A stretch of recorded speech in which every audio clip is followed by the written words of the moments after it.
Okay, so some of the keys to resume writing, federal resume writing, are the same for those of you that were in my last session as private sector, but then there are some that are going to be very different. Certainly know your audience, and that is really important.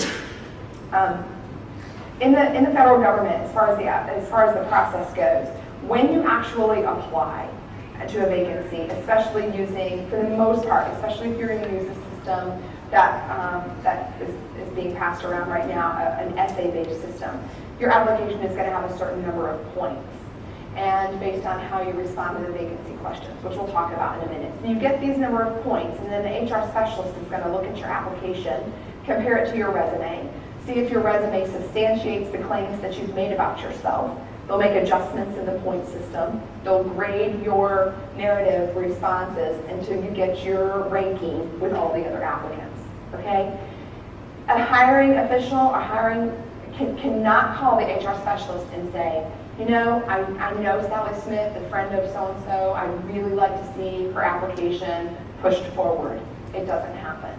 The HR specialist is the gatekeeper. A hiring official cannot hire someone that has not gone through that process to be referred. And so knowing your audience in the federal government is even more important than in the private sector, because you have to remember that the HR specialist is looking for to qualify you for specialized experience and or education, so your resume has to address it most definitely as it's outlined in the vacancy announcement. Again, you want to focus on relevance to the position, emphasizing accomplishments over duties. So, for example, you could say, in a most basic example, a duty would be answered phones, right? But what's an accomplishment statement about answering phones? Well, an accomplishment statement would be something like answered 50 incoming phone calls on a daily basis, routing them appropriately, leading to increased customer satisfaction. That's an accomplishment statement. So you've got to move beyond your duties to demonstrate your actual accomplishments.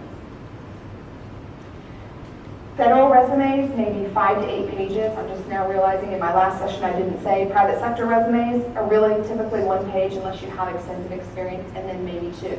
So in the private sector, you're constricting, and in the federal government, you are expanding. You can say more about that. Your bullet points can be multiple sentences. You can have paragraphs about specific accomplishments. You can even use first-person pronouns, although I don't recommend it as a general rule. You can say, I mean, my, in a federal resume. You've got 16,000 characters for most systems. Some are 14,000. But anyway, I mean, that's a ton. That's 5 to 8 pages. Most of you aren't going to have anything to be able to fill up 5 to 8 pages, but eventually you will. And if you're applying for federal government positions, you need to, in order to be qualifying for positions, you need to give detail on your resumes to support your answers.